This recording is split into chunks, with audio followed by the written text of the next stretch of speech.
Senhoras e senhores, boa noite. Começa a Câmara Aberta Sindical, o programa que debate o mundo do trabalho. Hoje é quarta-feira, antigamente dizia quarta-feira de cinzas, né? Então nós estamos aqui, apesar de ser meio feriado, né? É um dia assim que se trabalha metade, muita gente não trabalha, emenda, né? Mas nós decidimos fazer o programa ao vivo, em respeito a você, telespectador, telespectadora, que nos acompanham sempre, fazem aqui as suas observações, seus questionamentos, enfim, são parte integrante aqui do nosso programa. E como há um ditado, eu não concordo com ele, mas é um ditado forte, que diz o seguinte, que no Brasil tudo começa depois do carnaval, então nós vamos hoje tratar como se o movimento sindical também começasse agora, depois do carnaval, embora não seja verdade, porque os sindicatos estão fazendo greve, estão fazendo reivindicações, negociando jornada de 40 horas, muitas negociações de PLR e organizando a grande marcha, a nossa marcha, aquela marcha que a mulher da SBT está chamando, não, a Marcha do Lado do Povo, que é no dia 9 de abril, para valorizar, fortalecer e botar para funcionar a pauta trabalhista, aquela pauta que nasceu da Conclate 2010, aqui no estádio do Pacaembu. Nós estamos hoje aqui no estúdio com José Silvestre Prado, que é coordenador de Relações Sindicais do DIEESE, economista. Obrigado, viu, Silvestre? Você sempre gentil aqui nos atende e comparece ao programa. E também o Josinaldo José de Barros, o Cabeça, que é vice-presidente dos Sindicatos Metalúrgicos Guarulhos Região, é diretor do DIEESE, inclusive já foi seu presidente. Obrigado, Cabeça, por ter atravessado aí a cidade e nos atender aqui o convite. Bom, teremos também no programa, na linha, que é uma sessão aqui do programa, a Márcia Caldas, presidente do Sindicato Comercial de São Paulo, que tomou posse quinta-feira passada, e na reportagem externa um depoimento do Dr. José Carlos Arouca, juiz aposentado do TRT, que ele foi perseguido politicamente na ditadura e deu um depoimento para a Comissão Nacional da Verdade. Vamos mostrar aqui, são 3 minutos, importante depoimento do Arouca, advogado trabalhista, conhecido de todo o movimento sindical. Do que nós vamos tratar hoje? Nós vamos tratar de como o movimento sindical, aqui através de um dos seus representantes, que é o Cabeça, e como o DIEESE, que é importante órgão de assessoramento ao movimento sindical, entendem deva ser a situação do movimento sindical em 2014. O PIB de 2013 subiu 2,3%, o Brasil está com índice de emprego assim alto, né? Até há economistas que defendem desemprego zero, de modo que a nossa situação ela é, digamos, comparativamente com o resto do mundo, é uma situação boa, mas a economia vem perdendo forças, então a gente vai ver como é que faz sindicalismo no momento em que a economia tende a desacelerar. Silvestre, eu vou começar por você. Queria saber, da sua opinião, ou do DIEESE ou de ambos, né? Como é que vocês estão esperando 2014? Se anunciou uma crise fiscal que verdadeiramente não ocorreu, se anunciaram apagões que verdadeiramente não ocorreram, e como é que vocês estão imaginando que será 2014? Você já tem dados, estimativas? Como é que está o DIEESE?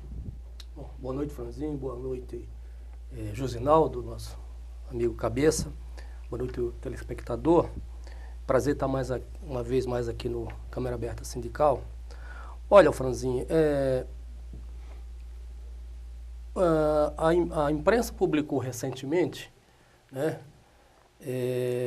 uma relação de países que apresentaram crescimento em 2013. Certo. Primeiro foi a surpresa para muitos de que o Brasil ter crescido 2,3%. Mas quando você olha aquela relação de países, o Brasil está os países que teve maior crescimento, excetuando a China, Índia. O Brasil está ali entre os países que mais cresceram em 2013. O crescimento dos Estados Unidos parece que foi bem baixo, né? Os Estados Unidos cresceu abaixo, a Europa, em razão da própria crise que vem vivendo, cresceu também muito abaixo do que cresceu o Brasil. Mas foram poucos os países que cresceram no mesmo patamar que o Brasil cresceu. Claro. É fato que o nosso crescimento tem sido baixo nesses últimos anos, em razão da própria crise também da economia internacional. Agora, de toda maneira, não acho que haja motivos, tá certo, para avaliar que o crescimento do Brasil é muito ruim. É óbvio que todos nós gostaríamos que o crescimento fosse mais, num patamar mais elevado. Mas como eu falei, é a conjuntura internacional que tem reflexo, evidentemente, na economia brasileira. Porque, Silvestre, me parece que tem duas características que são muito marcantes no crescimento do Brasil.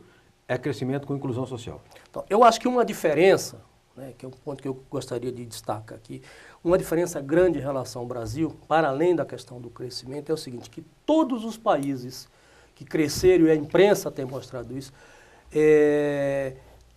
o Brasil é um dos poucos países no mundo que vem, ao longo de uma década, com crescimento e com inclusão social, né, através dos programas, né, e das políticas públicas, dos programas de transferência de renda, do salário mínimo, obviamente de uma coisa fundamental, que é o crescimento do mercado de trabalho brasileiro.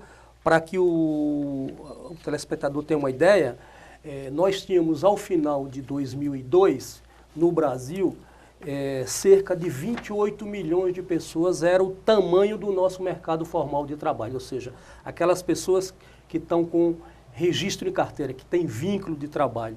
Hoje, 2013, nós fechamos um ano com cerca de 48 milhões de pessoas. Então, ou seja, 20 milhões a mais. 20 milhões a mais de empregos formais, né, nesse período. Se a gente viaja, né, eu viajo um pouquinho pelo Brasil em razão do meu trabalho no Diese, e percebe-se que há um ânimo, né, nas pessoas, uma melhora nas economias dos pequenos municípios brasileiros em razão dessas políticas, né, do próprio crescimento e, sobretudo, Franzinho, acho que esse é um outro ponto fundamental, sobretudo em razão da política do salário mínimo, em razão da nossa previdência, né, e também do Bolsa Família, ou seja, são programas que têm, além de trazerem benefícios e proteção social, também é um estímulo à economia desses municípios Brasil afora, não apenas do Nordeste, né, mas eu diria que do Brasil de uma maneira geral. Perfeito.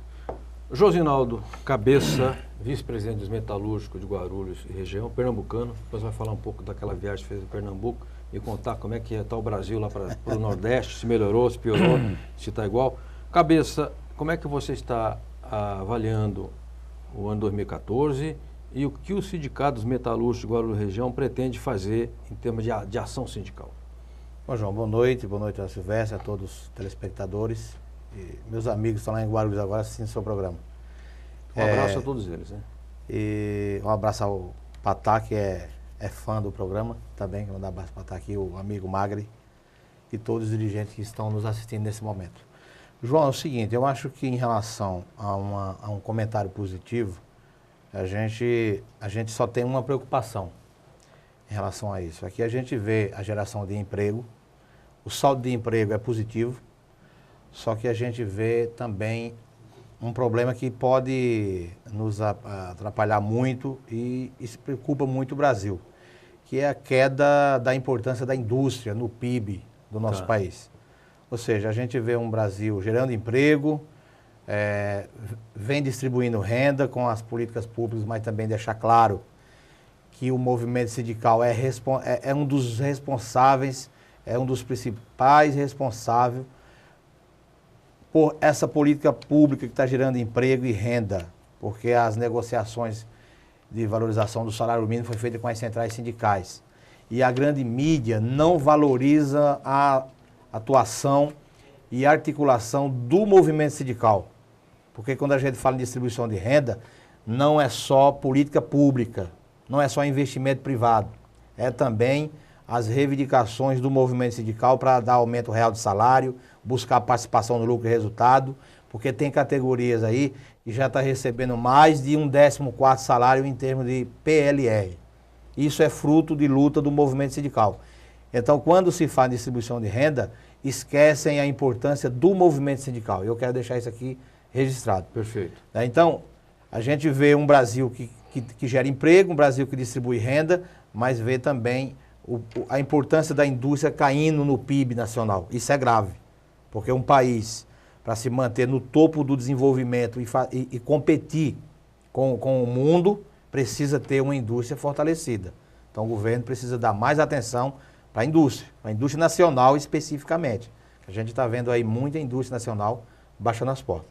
Agora, em relação a 2014, eu vejo também um ar positivo. Eu não vejo nada negativo economicamente, porque a gente está negociando aí reajuste das negociações de PLR, nós estamos negociando redução de jornada de empresa por empresa, já conseguimos fechar algumas esse ano, tem muitas aí na fila para negociar, principalmente as multinacionais, que a gente não pode dar moleza para elas, porque elas são beneficiadas pela política do governo, têm acesso maior ao crédito e a gente precisa negociar 40 horas em todas as multinacionais.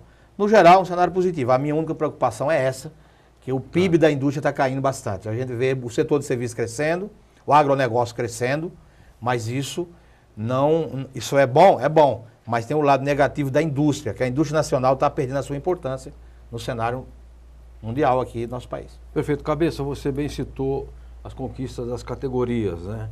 Porque com a economia crescendo, com uma disposição política do governo federal mais progressista, mais avançada, isso também dá gás, né? Digamos, para os trabalhadores correrem atrás de ganharem, ter um salário melhor, ter mais vantagens, também conquistar a PLR. Eu vou citar um dado aqui.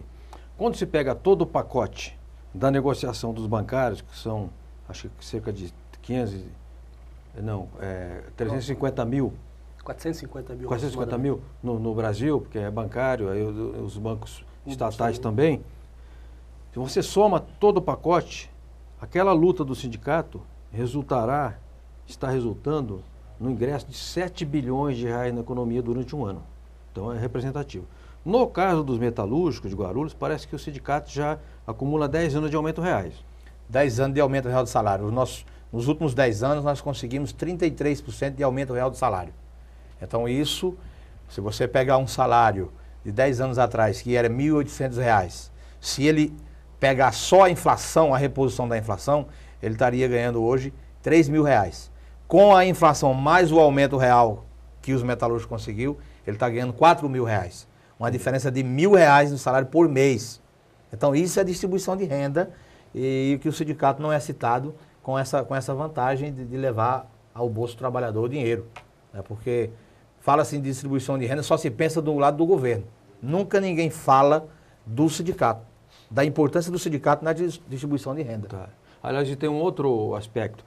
Essa semana mesmo, nós até publicamos na agência sindical que o sindicato consolidou 90% PLR para 90% da base. Os metalúrgicos de Guarulhos hoje, 90% da nossa base recebe PLR. 90%. E a média é um 14º salário. Agora, o que me surpreende, Silvestre, eu trabalho no Sindicato Metalúrgico de Guarulhos há 12 anos. No começo, quando o sindicato iniciou lá de forma mais sistemática a luta pela PLR, eram valores muito baixos. Hoje eu falei com o Titico, que é o jornalista que trabalha com a gente lá no sindicato, e ele disse, olha, fechou um acordo numa empresa que tem 3 empregados e a PLR é de quase R$ 1.200. Olha, R$ 1.200 para uma pessoa que é classe média, para um médico, para um engenheiro, isso não representa muita coisa. Mas para um peão de fábrica, de uma fabriqueta de 3 mil, é um 14º, não é, cabeça? Onde tem um piso de 980. É um 14º salário. Ele pega 1.200, é mais que um 14º. Perfeito, perfeito.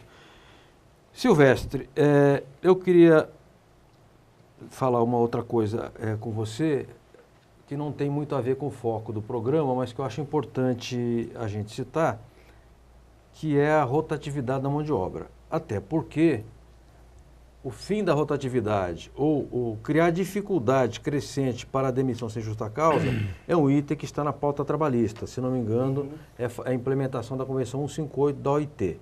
E o DIEESE fará um seminário agora em Brasília. Quando vai ser? Por que esse seminário está sendo feito? Com quem que será feito o seminário?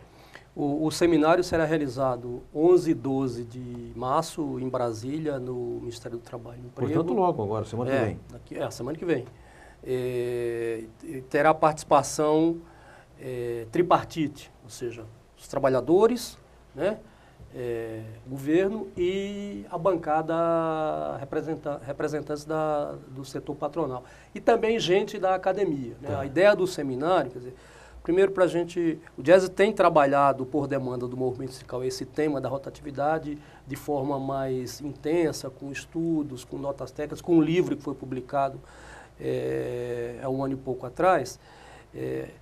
E esse seminário deve, inclusive, ele tem como objetivo fazer essa discussão com esse caráter tripartite no sentido de gerar propostas para enfrentamento da rotatividade. Então, esse é o objetivo do seminário. E estarão lá também, como eu falei, os representantes. Estamos convidando gente da universidade, enfim. E aí, Franz, eu queria aproveitar que nós também estamos em dois movimentos no que diz respeito à discussão da rotatividade. Tem essa rotatividade de caráter geral que nós estamos discutindo, certo. Mas nós também estamos preparando, fizemos final de 2012 e ao longo de 2013, uma série de seminários sobre rotatividade com olhar setorial. Então, para o setor metalúrgico, foram cinco setores que nós trabalhamos. Fizemos seminários, produzimos notas técnicas. E esse material, o resultado desse seminário deve ser um livro, né? Só que, como eu falei, olhando setorialmente, que nós devemos publicar aí, provavelmente no final de maio agora. Né? Então, é um outro movimento em relação à questão da rotatividade. Acho que é um ponto de pauta importante que está na agenda sindical, na agenda das centrais. Na pauta trabalhista. E na pauta trabalhista, como você mencionou.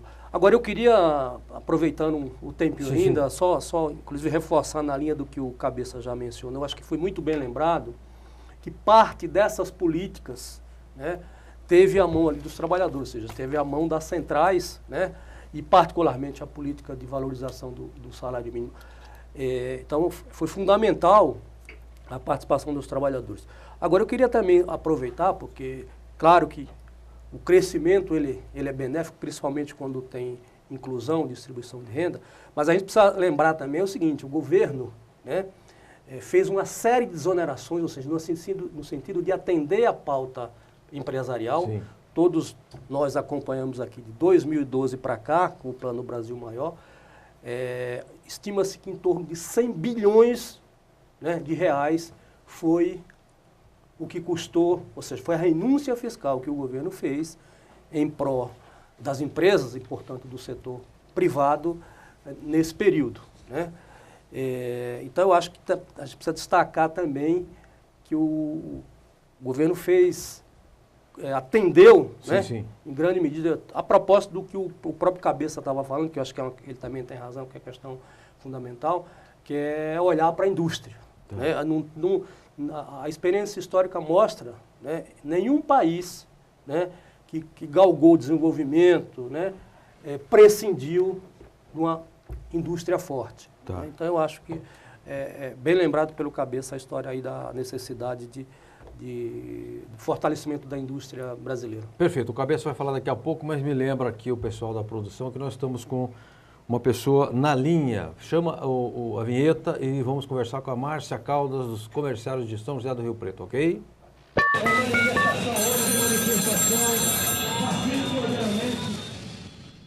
Eu falo agora com a Márcia Caldas, que preside o Sindicato Comercial de São José do Rio Preto. Quem não conhece, todo mundo de São Paulo conhece o Rio Preto, é uma cidade grande, né? É um centro assim, de região, é um centro comercial forte, tem uma indústria forte, ali uma área de agropecuária forte, mas ela dirige o Sindicato Comercial. Márcia, primeiro, muito obrigado pela sua participação. Me parece que a diretoria tomou posse quinta-feira passada, né? Eu queria saber qual é a meta principal, quais são as prioridades da diretoria que assume agora o sindicato. Bom, boa noite, é um prazer estar novamente aqui com vocês.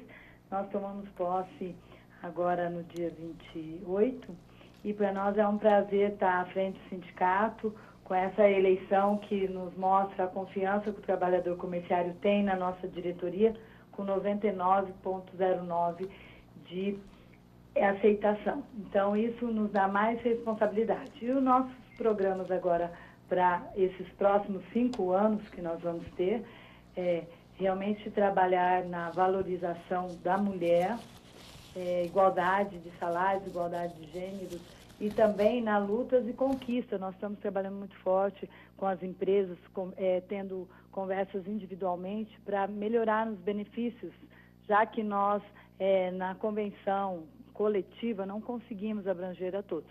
Mas melhorar os benefícios quanto a convênio médico, alimentação, cesta básica, essa é uma das conquistas. E nós temos uma luta muito grande, que é os trabalhos aos domingos, que a gente também luta para o que a gente conseguir fechar os domingos de supermercados, já é um ganho. Então, a gente luta muito por isso. Mas o nosso projeto é muito grande quanto a benefícios, também quanto a lazer que nós temos aqui no nosso sindicato, que é muito grande também. Internacional da Mulher, que é um dia que tem como referência aquele massacre que houve nos Estados Unidos com trabalhadoras em greve pela redução da jornada, e o patrão fechou lá as trabalhadoras dentro da empresa, botou fogo e deu a tragédia já conhecida por todos. No setor do comércio, eu não tenho estatística, mas de você olhar, passando em lojas, em supermercados, em shopping, você vê uma grande presença de mulheres nos locais de trabalho.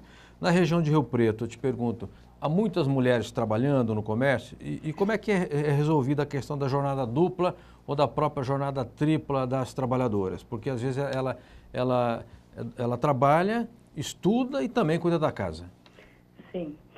Nós vamos comemorar esse dia aí, sabendo que foi uma luta e perdemos companheiros que lutaram para que a redução da jornada fosse melhorada. Então, nós temos um problema seríssimo aqui, não só aqui em São José do Rio Preto, mas acredito que em quase todas as bases, que é a tripla jornada da mulher trabalhadora. Além de trabalhadora, ela é dona de casa, ela é mãe, ela tem que conciliar tudo isso.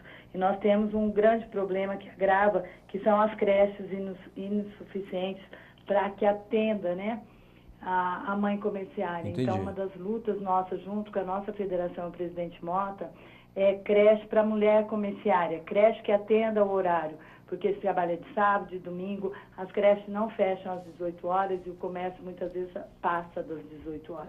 Então, nós temos essa luta grande. Mas nós não podemos deixar de comemorar o dia, lutando, estando firme, como nós temos aqui mais de 68% de mulheres no nosso comércio central aqui de São José do Rio Preto. Perfeito. Márcio, eu quero agradecer muitíssimo a sua participação e já fazer o convite aqui ao vivo para que você venha aqui ao Câmara Aberta Sindical para a gente conversar um pouco sobre a atuação sua aí no sindicato, da sua diretoria, falar um pouco da base que você representa, que é uma base territorialmente grande, também numericamente expressiva. Então tem aqui no Câmara Aberta Sindical um espaço aos trabalhadores e trabalhadoras de São José do Rio Preto e região. Muito obrigado, um forte abraço. Obrigada, um abraço. Muito bem, cabeça, eu antes de passar uma pergunta do Jaime Bonfilioli, eu queria mostrar alguns materiais. Será que posso, né? Este material me ligou hoje o Mauro Ramos, que é o assessor de imprensa do sindicato, e depois eu falei também com o Ricardo Patay e com a Elaine Gazzoni, é específico do Sindicato dos Comerciários de São Paulo, um evento chamado Mulher Convida. Eu participei inclusive da primeira versão, que foi um evento no Anhangabaú, se não me engano, até com mulheres moradoras de rua, um evento muito interessante. Então, aqui vamos fazer o convite. Mega evento, domingo, 9 de março, no Parque do Carmo, a partir das 9 horas. O Parque do Carmo é uma região, um local muito conhecido aqui de São Paulo, um local de lazer, né, da população paulistana. Venham curtir os grupos Pichote, Sampa Creu e sentir o som de uma orquestra ao vivo.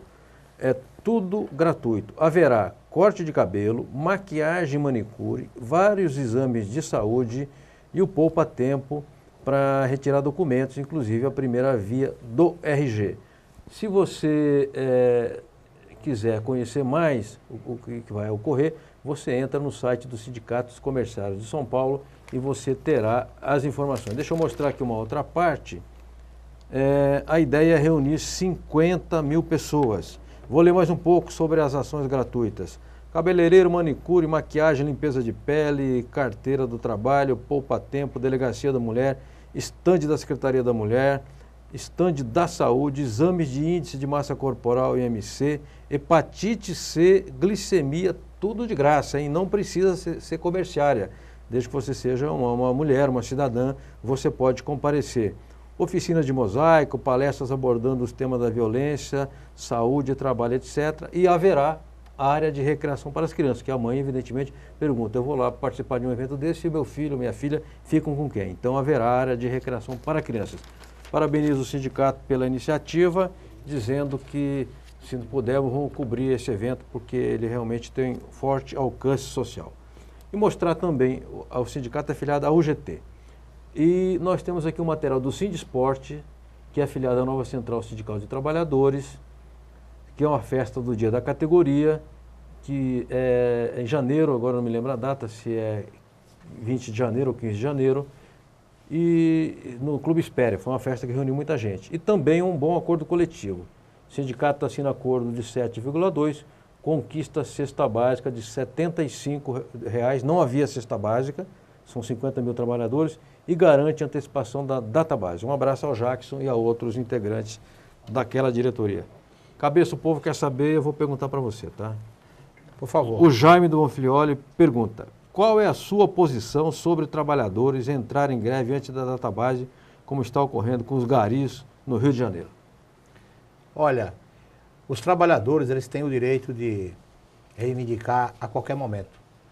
E estrategicamente, eu acho que eles foram muito inteligentes.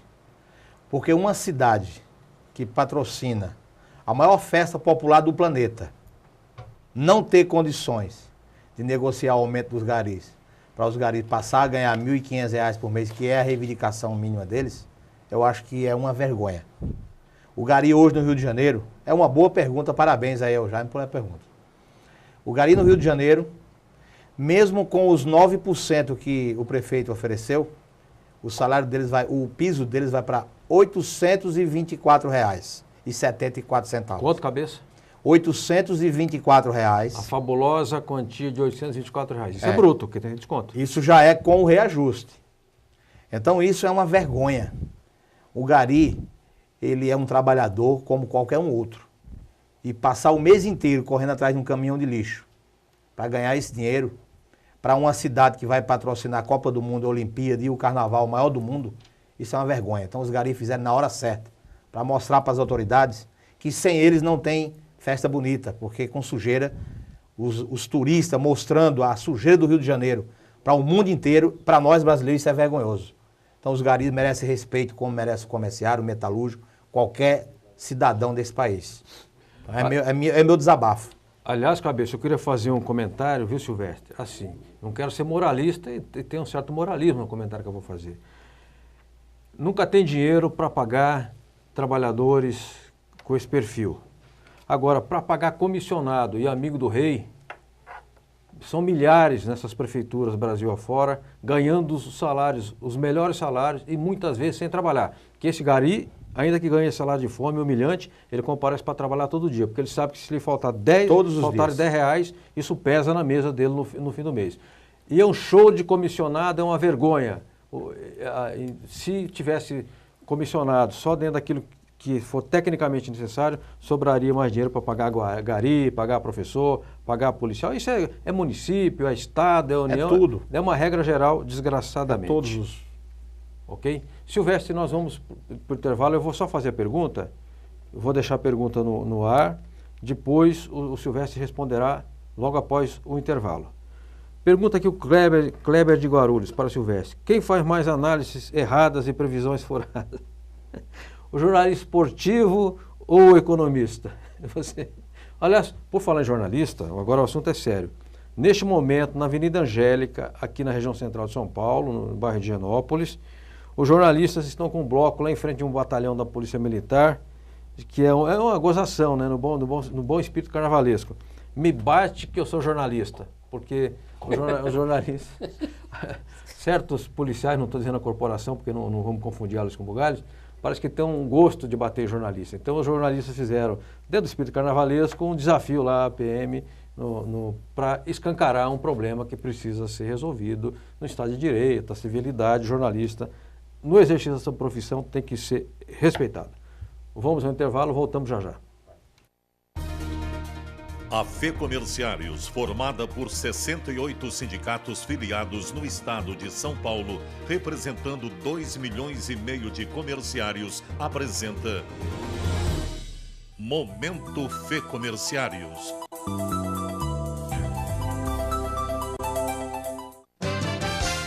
O dia 13 de fevereiro, quinta-feira, foi uma data histórica para os trabalhadores no comércio do estado de São Paulo.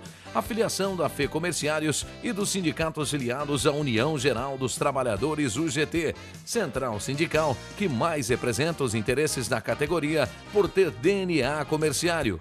A união foi enaltecida pelos presidentes Mota, da FEComerciários, e Ricardo Patá, da UGT, pois fortalece as lutas para ampliar as conquistas dos 2,5 milhões de comerciários em todo o estado de São Paulo. A filiação ao UGT foi aprovada por unanimidade pelos representantes dos 68 sindicatos filiados à federação, durante a Assembleia Geral Extraordinária. A FEComerciários e a Camisaria Colombo assinaram uma renovação do acordo de participação nos lucros ou resultados PLR no dia 13 de fevereiro, na sede da federação. A PLR será paga em 2 partes. A primeira foi quitada e a segunda será em abril. Serão beneficiados trabalhadores de mais de 200 lojas em todo o estado. A nova diretoria da FEComerciários, presidida por Mota, foi reeleita por unanimidade pelos dirigentes dos sindicatos filiados no pleito realizado na quinta-feira, dia 13, na sede da entidade. Mota comemorou e disse que a reeleição é resultado do trabalho da diretoria frente à FEComerciários e aos 68 sindicatos filiados. No mesmo dia, a FEComerciários fechou um acordo de PLR com as empresas Avan, na sede da entidade. Uma parte da PLR foi paga em julho de 2013 e o segundo pagamento agora em fevereiro. Aproximadamente 2.000 comerciários vão se beneficiar. As empresas Avan possuem 10 lojas no estado. O presidente Mota participou nesta segunda-feira, dia 17, da reinauguração da sede dos Sincomerciários de Fernandópolis. A presidente Rosana Larcon apresentou aos convidados e à imprensa da cidade os novos benefícios oferecidos aos comerciários, como sala de fisioterapia, salão de beleza e a linda área de lazer, onde os associados poderão locar para aniversários, casamentos e outros eventos.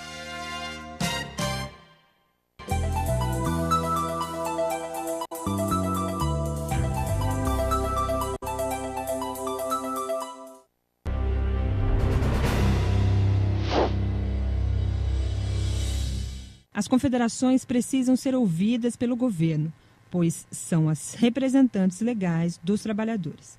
A afirmação é do presidente da nova central e da CNTI, José Calixto Ramos, durante o Seminário Nacional do Sistema Confederativo, promovido pelo Fórum Sindical dos Trabalhadores no último dia 25 de fevereiro. Desde o governo Fernando Henrique Cardoso, que ele procurou macular, o que nos garante a própria Constituição, quando, no seu artigo 8º, diz que nós somos legítimos representantes da classe trabalhadora.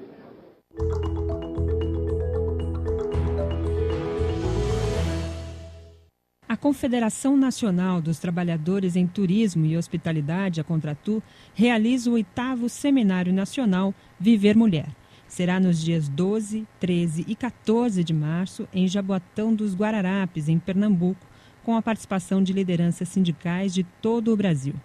Liberdade e igualdade, não à violência e direitos serão temas do evento, que vai debater e definir um plano de ação da entidade nas questões ligadas à mulher. Um dos destaques será o mercado de trabalho e a realização dos grandes eventos esportivos no Brasil, com a Copa do Mundo e as Olimpíadas. Mais informações, acesse www.contratu.org.br ou envie um e-mail para eventos@contratu.org.br. Muito bem, voltamos com Câmara Aberta Sindical, o programa que debate o mundo do trabalho. O programa ao vivo, a gente estava batendo uma bola aqui e discutindo o resultado do Carnaval, porque o que me surpreendeu aqui em São Paulo é que a Vai-Vai ficou lá embaixo. Isso não, uma escola de peso como a Vai-Vai, também, né? Hoje em dia se vende os enredos, né? Chega uma prefeitura de uma cidade tal e vende o enredo. Aí o carnavalesco, o sambista, o sujeito que veste a camisa do Saracura, do velho Saracura, não vai engolir, né? Um enredo da Mandrake, daquele que não foi feito pela escola, foi imposto pelo interesse econômico, aí o sujeito não vai fazer o carnaval com aquela vontade, com aquela gana que todo carnavalesco tem. Silvestre, voltando à pergunta aqui do Kleber, de Guarulhos, quem erra mais nas previsões? O jornalista esportivo ou o economista? Eu vou dizer assim, se for Sardenberg, erra sempre, tá? Ele tem uma marca assim no jornal, na Globo, que tudo que ele fala, eu vou no dia seguinte, faço o contrário e dá certo. O Kleber, é o seguinte, bom, falar pelo Diese, né? Nós do Diese não costumamos fazer previsões, né? Agora, as previsões, pelo menos de caráter econômico, né? Elas têm um aparato estatístico que as fundamentam, né? Eu diria que as previsões no geral, tem muito mais acerto do que erro, né? Assim como as pesquisas. Sim. Né? As pesquisas, elas têm uma coisa chamada probabilidade, né? Então, eu estou falando aqui do ponto de vista técnico. Então, e tem isso que o Franzin mencionou. Às vezes, você pode ter e aí no caso não é previsão, mas um enfoque, né, uma notícia econômica com que tenha um caráter muito mais dirigido, né, e, portanto, com um caráter muito mais ideológico, como a gente vê aí, eu diria, na maioria dos analistas e dos articulistas aí da grande imprensa, né, em relação à questão econômica. Agora, claro, é erro porque é uma previsão, né, não tem nenhuma...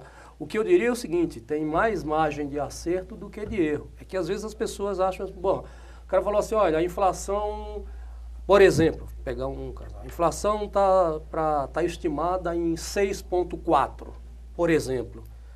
Se dá 6,1, isso não tem erro. Estatisticamente, sim, isso não significa erro, né? Então, assim como para a inflação, para outras coisas. Então, só para concluir, quer dizer, nós do Diese não costumamos fazer previsões, né? E quando as fazemos com base nas nossas bases de dados, no nosso aparato estatístico, né? Mas eu queria dizer que a gente mais acerta do que erra. Senão o Diese não estaria 50 e tantos anos, né, na praça. E o Diese também não é uma instituição que fica fazendo previsões econômicas. Ele trabalha muito em cima, ou de base de dados, ou em pesquisas. Cabeça, eu queria voltar aqui ao assunto sindicaleiro, fazendo uma observação. Tem um tipo de gente que erra mais. É o tal cientista político. Quando eu vejo lá que aparece o nome do cara embaixo, cientista político, eu arrepio, porque quem falou que a política é ciência, não é? Ai, meu Deus do céu. Muito bem. Cabeça, 40 horas. Eu vejo que o sindicato tem feito uma carga grande buscando reduzir a jornada dos trabalhadores. Por que é importante 40 horas para um metalúrgico e qual é a possibilidade efetiva de avançar bastante este ano na redução da jornada? Bom, primeiro, falar como metalúrgico, a gente foca bastante o tema na indústria. A indústria de transformação, as multinacionais, quem comanda. E no nosso entendimento, uma multinacional, uma metalúrgica, que lá na Alemanha trabalha 38 horas, na França trabalha 37, no Japão trabalha 39,5, na Suécia trabalha 36, na Holanda e na Bélgica é 37 e 36 também. Então, por que essas mesmas empresas se instalam no nosso país e tem que ser 44? Por que elas usufruem da política, das políticas públicas desenvolvidas pelo governo brasileiro, acesso ao crédito no BNDES e o nosso trabalhador tem que fazer 44 horas semanal?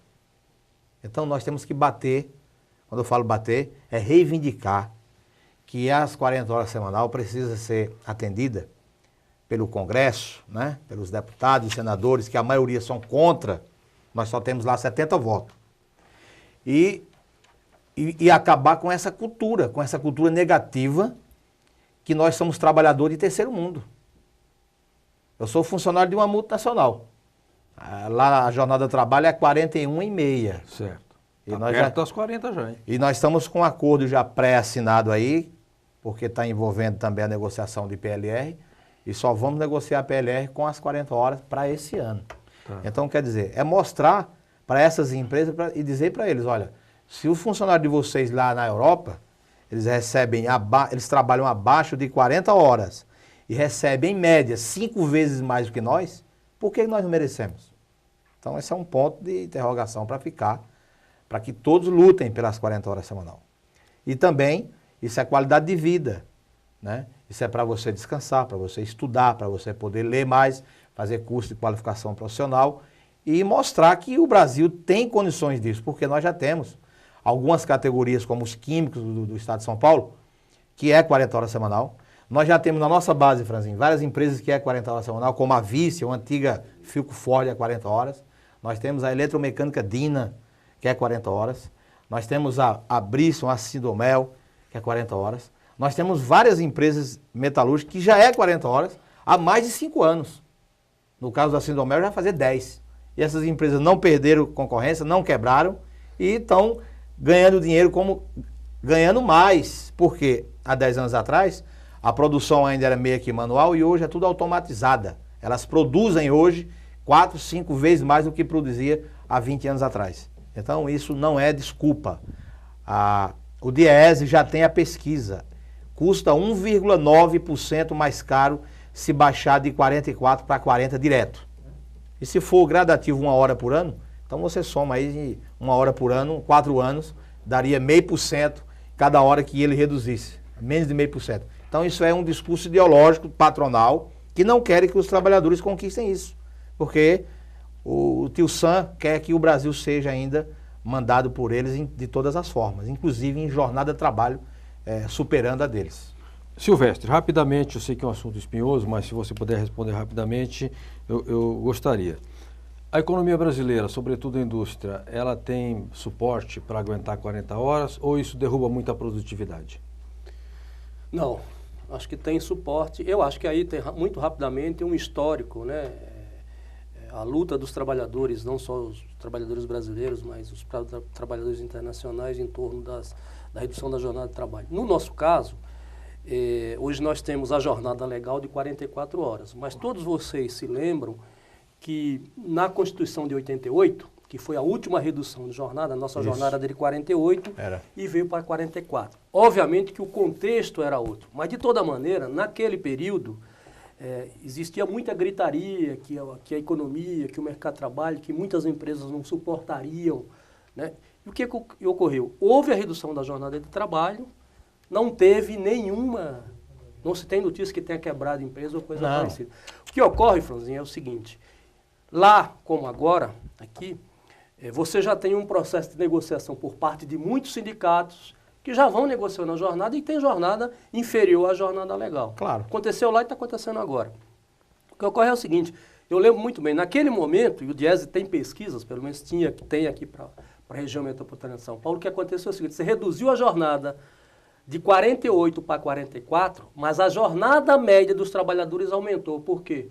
Por conta da hora extra. Para não contratar, paga hora extra. Exatamente. Então, a discussão da jornada de trabalho, e os trabalhadores sabem e encaminham nesse sentido, você tem que ter um mecanismo. Primeiro que eu acho que a redução da jornada de trabalho de forma universal tem que ser através de legislação, mas tem que ter um mecanismo que iniba, que restrinja a hora extra. Tá. Né? Porque senão você pode ter, como teve Eles lá dão atrás... com a mão e tiram com a outra. Pode tirar com a outra. Tá. Né? De toda maneira, eu acho que nós vamos caminhar e vamos avançar para ter a jornada de 40 horas. Ainda que não seja, como o próprio Cabeça lembrou, de uma única vez. Tá certo? 1 hora por ano.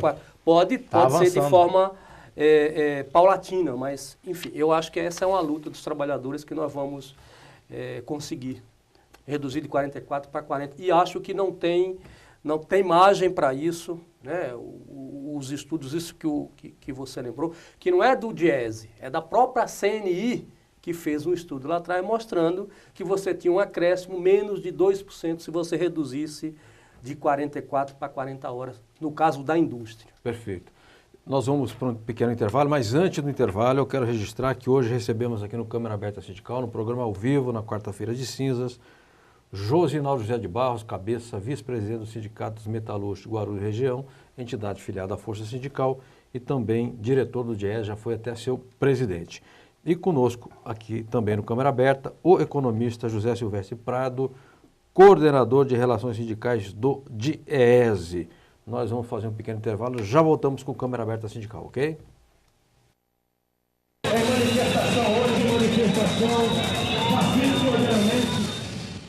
A Comissão da Verdade da OAB São Paulo, no ano passado, promoveu 2 oitivas para ouvir advogados de presos políticos da época da ditadura. O evento aconteceu na sede da Ordem em São Paulo.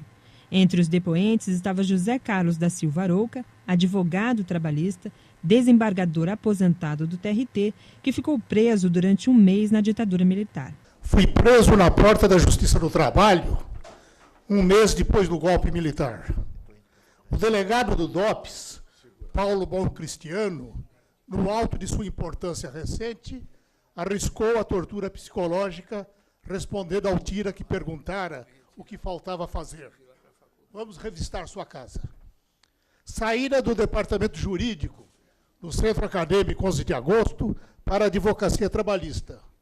Defendi sindicatos de porte atuantes dos trabalhadores das indústrias químicas, de brinquedos e instrumentos musicais, do leite, açúcar e café, da construção civil, padeiros, da alimentação.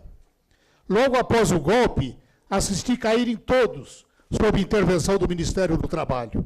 Arouca lembrou que muitos sindicalistas perderam seus empregos e que os advogados comprometidos com a verdade tiveram a mesma sorte. Os dirigentes do velho sindicalismo que ficaram foram presos, perderam o emprego e não conseguiram outro. Tenório, presidente da Federação dos Trabalhadores da Alimentação, foi condenado a 30 anos. Romildo Chaparim foi presidente do Sindicato da Carne. Foi trabalhar na feira sem ter uma barraca, vendendo suas bugigangas espalhadas numa toalha sobre o chão. Os advogados de sindicatos, combativos, capazes, corretos, intransigentes na defesa dos direitos, tiveram a mesma sorte, inclusive eu. Aprovado em concurso para ingresso na magistratura do trabalho, fui preterido pelos governos militares, dos marechais Castelo Branco e Costa e Silva, e seus ministros de Justiça, Milton Campos e Gomes Silva, mais de 20 vezes, até vencer o prazo de validade, embora figurasse em primeiro lugar em todas as listas tríplices, e também depois de o Supremo Tribunal Federal ter garantido minha nomeação, desprezando a decisão tomada. Arouca ressaltou ainda a importância da comissão para o resgate da verdade histórica do Brasil. E se não pudermos levá-los aos bancos dos réus, julgar seus atos e condená-los pelo que fizeram, que pelo menos possamos resgatar a verdade verdadeira, reescrever nossa história, revelar o que foram aqueles tempos para que não volte nunca mais. Muito obrigado. É manifestação hoje, manifestação pacífica, obviamente. Olha, eu fiquei muito feliz com esse depoimento do Dr. José Carlos Arouca. Quero dizer que nós temos ele na íntegra, nós vamos transmitir na rádio da Agência Sindical na web. Depois a gente avisa de uma forma ou de outra quando é que isso irá ao ar. E para os que têm saudade da ditadura, e muita gente na rede, no Facebook, até aquela mulher da Sherazade, não sei das contas ali, ela é a nova porta-voz da direita. A direita já teve porta-voz melhor. Quem teve o Carlos Lacerda, agora socorrendo uma mulher dessa é deprimente. E com saudade da ditadura, não tenha saudade, tá? A democracia, com todos os defeitos que tem, é sempre infinitamente melhor que um regime de força e um regime arbitrário. Não caia nessa, não. Você viu? Ela está com saudade porque ela nunca lutou contra a ditadura. Ela nunca lutou. Não sofreu. Não sofreu, não lutou, não fez greve, não defendeu o trabalhador. Por isso que ela está com saudade. Se ela tivesse apanhado e ido presa e perseguida, ela não estava com saudade de falar isso aí. Ela é daquela descarada, daquele segmento descarado da classe dominante brasileira. Silvestre, nós estamos aqui correndo já contra os relógios e as coisas andam depressa quando o programa é ao vivo. Hoje pela manhã, a presidente Dilma, ao ensejo da data do Dia da Mulher, passou alguns dados de mercado de trabalho aqui da mulher brasileira. Então eu queria te passar o seguinte: nos 3 primeiros anos do governo da presidente Dilma, mais da metade dos 4,5 milhões de novos postos de trabalho foram ocupados por mulheres. Ela diz, foram 2,4 milhões que tiveram carteiras assinadas. Estamos falando de emprego formal, né? Ressaltou também que 72% das propriedades da reforma agrária, 72%, e 93% dos cartões do programa do Bolsa Família estão no nome de mulheres. No caso do Minha Casa Minha Vida, a titularidade está com 52% das mulheres. E ela lembrou também que as mulheres são a maioria no acesso às bolsas do ProUni, que é um programa de estímulo ao ensino universitário, e nos cursos de qualificação do Pronatec. Eu queria saber de você o seguinte, você que é economista, essa chegada das mulheres no mercado de trabalho, ela é em todos os setores da economia, todas as categorias? E por que a mulher entrou fortemente no mercado de trabalho? É porque o homem ganha pouco ou é porque a mulher se qualificou, estudou e pleiteia uma vaga no mercado de trabalho? Olha, eu acho que tem tudo isso, né? Tá. Quer dizer, hoje a presença da mulher, não apenas no mercado de trabalho, mas em várias atividades, né, é uma presença muito forte, né? No nosso caso, no caso brasileiro, você tem um crescimento da participação da mulher no mercado de trabalho, sobretudo a partir dos anos 80. Isso vem se intensificando. E eu acho que esses dados citados pela Presidência da República revelam, né, essa maior participação das mulheres, né, em todas as áreas, aí, como você citou, em vários programas, a presença maior da mulher, inclusive à frente, né? E mesmo assim, acho que com todos os avanços, você ainda tem hoje a mulher com a dupla jornada, tá certo? Ganhando menos. Ganhando menos do que... Muito eu acho menos. que esse é um dado interessante do mercado de trabalho, que você tem a mulher que, na média, é mais escolarizada do que o homem, né? Mas, mesmo ocupando funções, né, na estrutura ocupacional aí do mercado de trabalho, ela ainda continua ganhando menos do que ganha o homem, em torno 75% a 80% do salário do homem ocupando a mesma função. E se for negra, aí é dramático. Se for negra, aí essa coisa mais complicada ainda, Tá. né? Porque a mulher negra, a mulher já ganha menos, e a mulher negra ganha menos ainda do que a mulher não negra. Tá. Né? Da mesma forma que o homem negro também ganha menos do que o homem não negro. Né? Então, acho que é uma coisa ruim, muito ruim do nosso mercado de trabalho, né? Que são essas questões de discriminação em relação à discriminação de raça e discriminação também de gênero. Mas, sem dúvida, há um avanço da mulher nas várias atividades da vida cotidiana brasileira. Cabeça, nós temos 2 minutos, mas eu vou só fazer um registro. Os 3 mais importantes países da América do Sul são governados por mulheres. Dilma no Brasil, Chile. Bachelet no Chile e Cristina Kirchner na Argentina. Isso mostra que a mulher está ocupando o espaço político. Eu queria saber em Guarulhos como é que está a presença da trabalhadora na base e parece que o sindicato fará 2 eventos da mulher, dia 8, se não me engano, em Guarulhos, dia 14 em Mariporã. Aí aproveite para fazer um convite às trabalhadoras guarulhenses.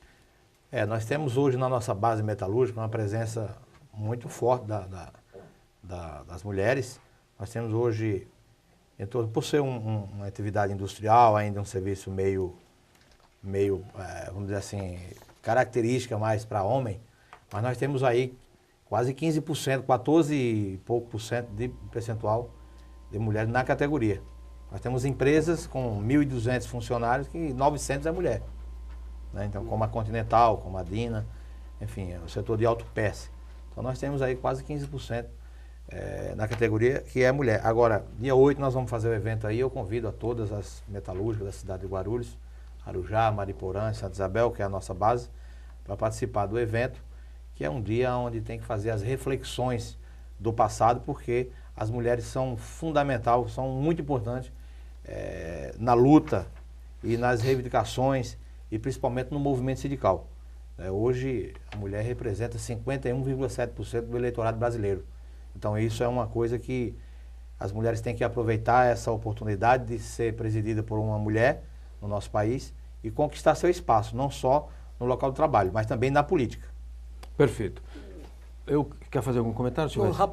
Queria mencionar apenas rapidamente uma coisa que eu acho que é importante em relação à questão da mulher, é que em que pese esse avanço, você ainda tem, hoje, né, ela está presente nas várias atividades, mas você tem, por exemplo, nas empresas, nos cargos de maior destaque, de gerência, de direção, a participação das mulheres, embora tenha crescido, ainda é muito pequena.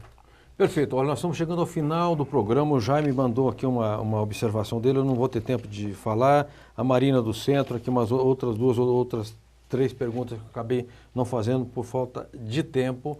E agradeço aos que participaram e ficará para uma próxima oportunidade. Vou terminar o programa fazendo um comentário de natureza política. Este ano é um ano de eleições, é um ano de forte disputa ideológica e é natural que isso aconteça no regime democrático. Na ditadura ninguém pode disputar, que tem um reizinho mandando, dando porrada, então não pode ter disputa, não pode ter debate, etc. No processo, na democracia, isso é salutar.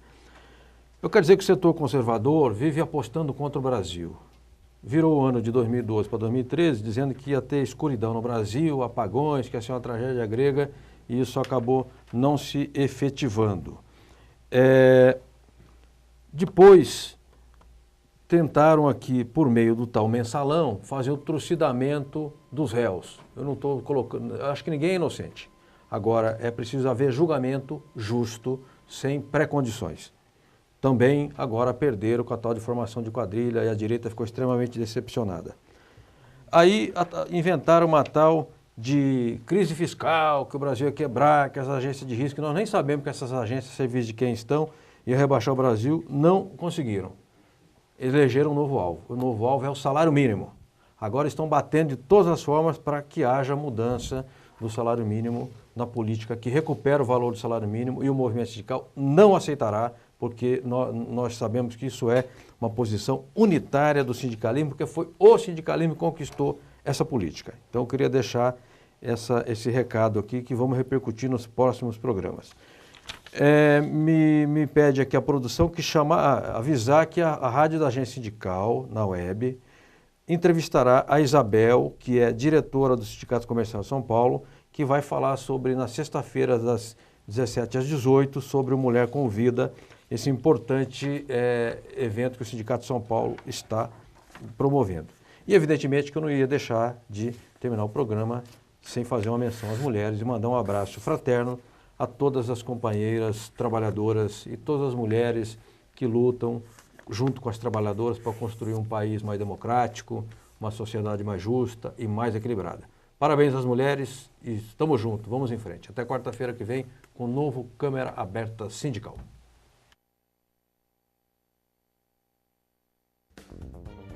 Este programa tem o apoio da TV Interação, Associação Vida e Trabalho e da Ordem dos Advogados do Brasil, Seção São Paulo.